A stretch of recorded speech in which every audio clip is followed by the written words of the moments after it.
Vayhi bayom kalos Moshe lahokim es Mishkan. Moshe Rabbeinu has completed building the Mishkan. It's Rosh Chodesh Nisan, a year after Yetzias Mitzrayim, and all the work that has gone into collecting the materials and describing every item in the Mishkan and making it. And according to Chazal, Moshe Rabbeinu, for 8 days, he's been every day dismantling the Mishkan and putting it together again to teach the Leviim how to do this. Because throughout the 40 years of the Midbar, as they were traveling, they would dismantle the Mishkan, and then when they camped, they would rebuild it again. So Moshe Rabbeinu showed them how to do this, and on the 8th day, the Yom HaShmini, that was the Rosh Chodesh Nisan, which was the day of Vayhi bayom kalos Moshe lahokim es Mishkan, and lots of things happened on that day. All the beginning of the Karbonos of the Nesiim, as the second half of Parshas Nasso tells us.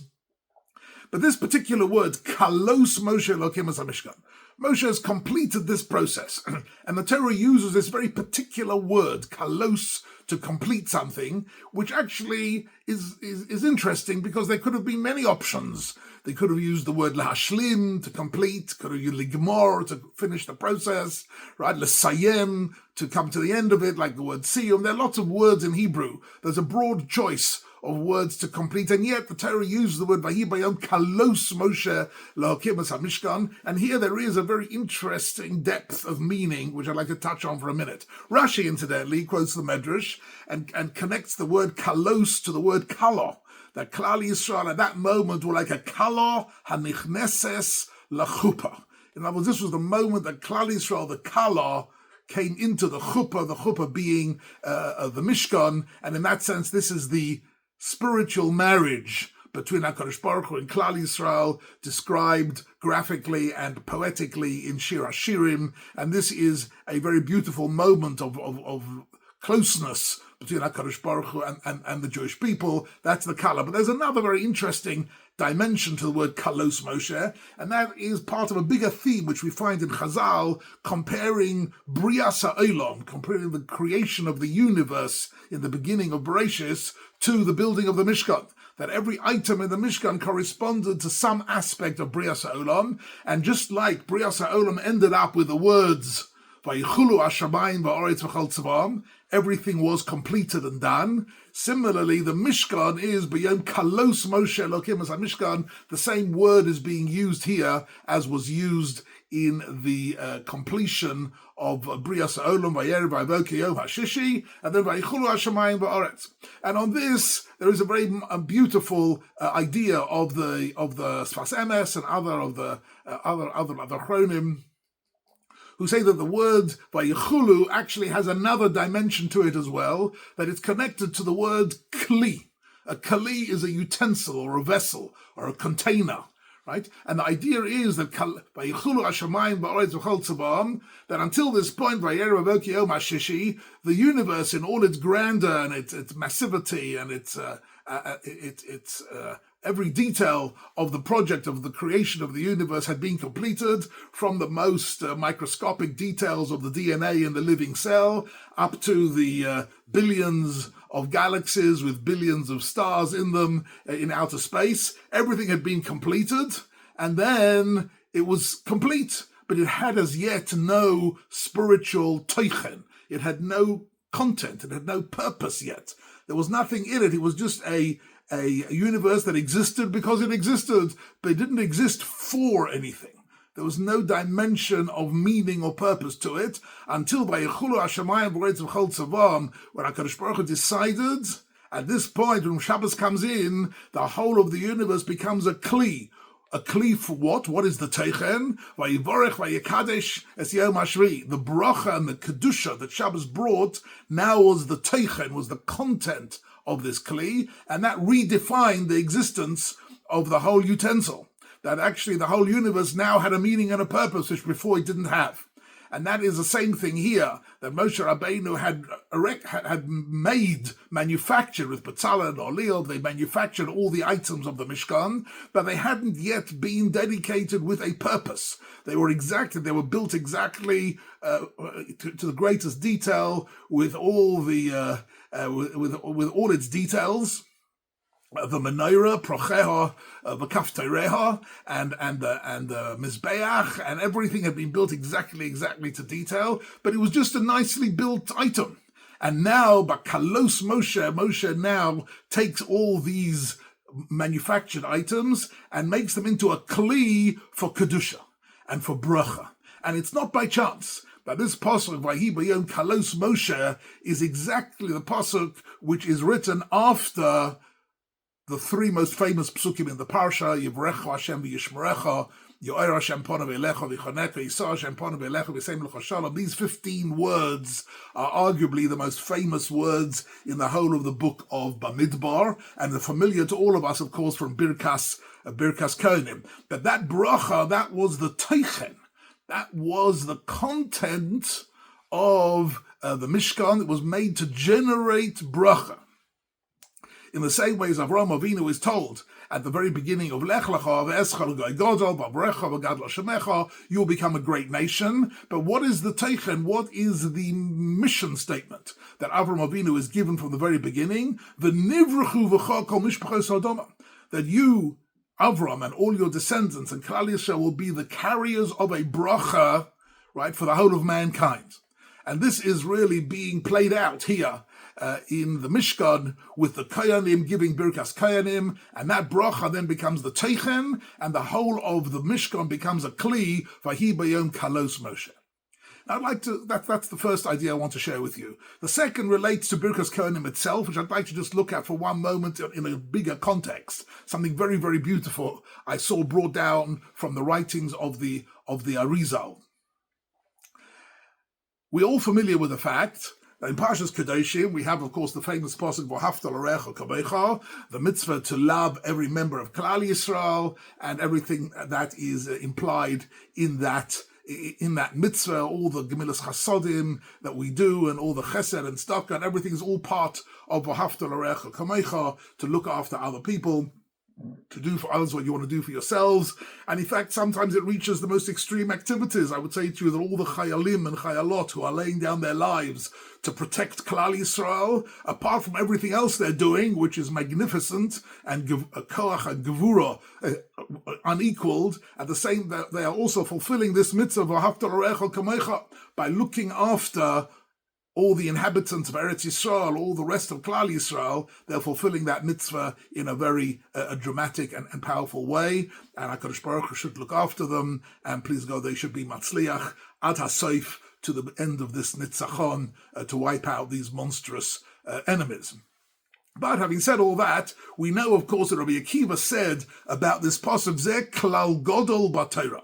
Now, this is not just one mitzvah among many, it's a klal godol. So what does that mean, a klal godol? It's a general principle. And what he meant was, as I said just before, it's a general principle in the sense that many subsidiary mitzvahs and values which are derived from it.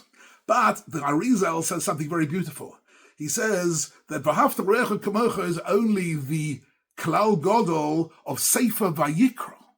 But each one of the five Torah, each one of the 5 books of the Torah has its own klal godol. And I'd like to suggest what these 5 psukim are. And what's interesting is that each one of these books of the Chumash really has one pasuk. Of course, so much happens in every book of the Chumash, but there's one pasuk which is at the heart of everything. So in the Sefer Bereshis, what's at the heart of Sefer Bereshis is the first pasuk, Bereshis bara Elokim es hashamayim v'es haaretz, that the world didn't come into existence by chance, but it came into existence by the divine intelligence of the Borei Olam, and it came into existence for a purpose, right? And it wasn't just as opposed to the scientific view of the random Big Bang and the random mutations and everything is random.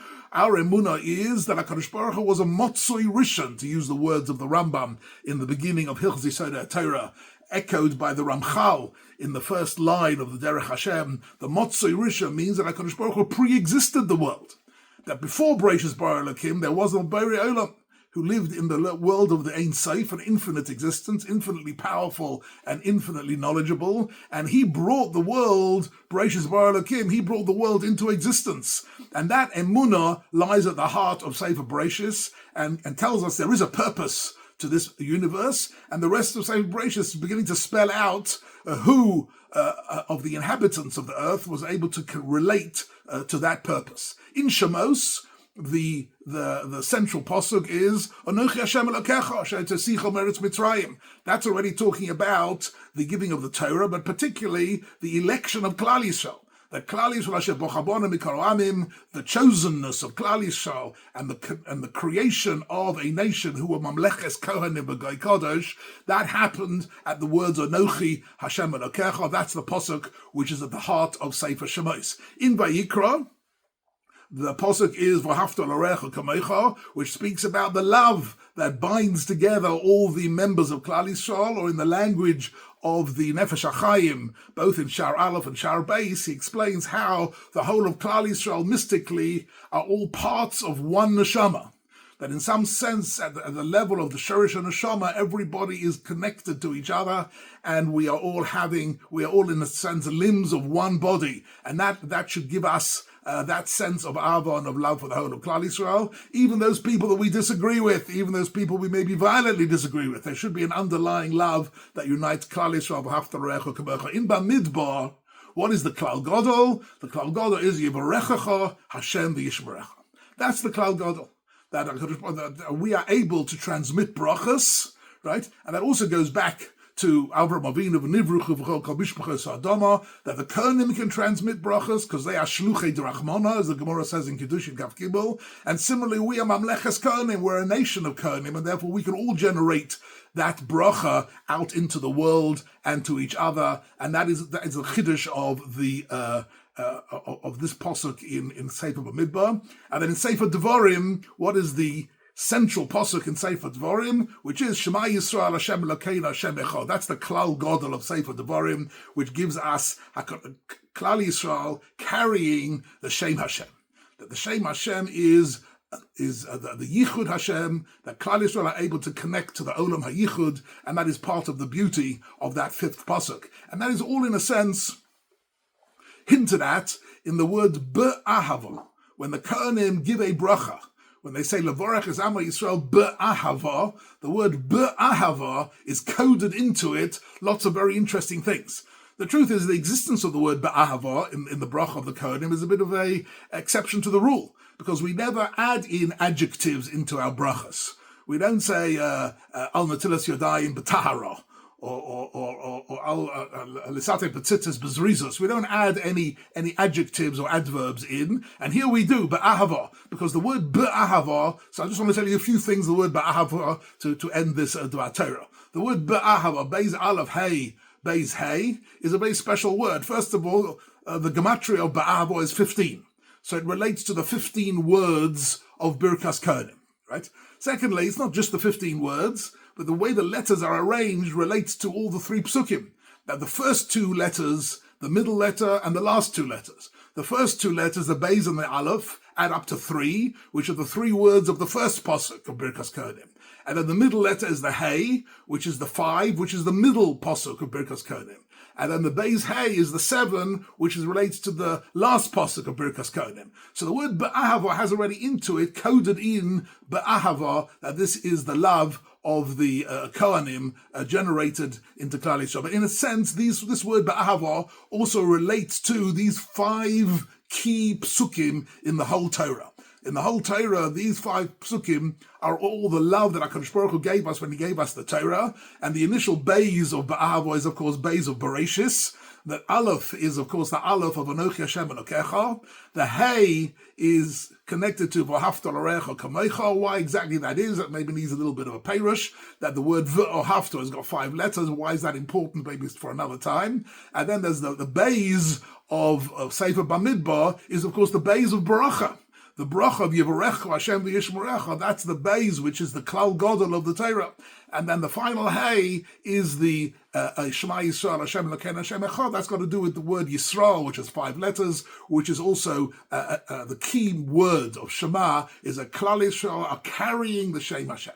And this is really part of the bracha that we find in Parshas Nasso, and Halavai Bez Hashem, that all these brachas should be fulfilled, and we should be able to have the ability to transmit brachas to our children, to our communities, to Klal Yisrael, v'chein yiratzon.